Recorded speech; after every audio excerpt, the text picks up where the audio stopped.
It's Hoa. I'm back again.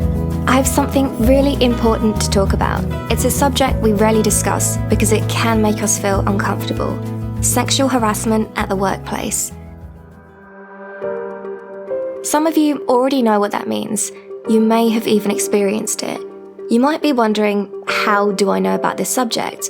Well, it's happened to me.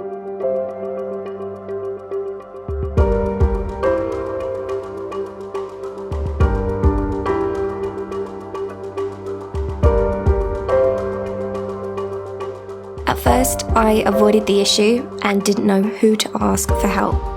I felt ashamed, but there's nothing to be ashamed about, and it's up to all of us to prevent it. So, what is sexual harassment at the workplace? How can we recognise it, and how does it affect our lives? Sexual harassment includes both physical contact and verbal and non-verbal acts. It can be as simple as an inappropriate suggestion, comment, gesture, or even a text message that's sexual in tone, or as serious as a sexual assault. Some of us don't know we are being victimised and feel powerless to stop it. A Vietnamese proverb says, "Being a flower is to be picked up. Being a woman is to be cheated on by men." When this could lead to bad behaviour by men, women can find themselves victim of sexual harassment, and that's not funny at all.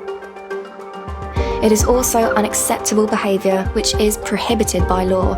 It means factories have to take measures to prevent harassment, which they usually do through a written policy. Companies that buy our clothes often have rules against harassment too, designed to ensure factories protect workers. But many victims of sexual harassment don't know who to turn to if they have been abused. Often they remain silent or feel too afraid to report an incident. I also felt ashamed and worried I'd lose my job if I reported a problem.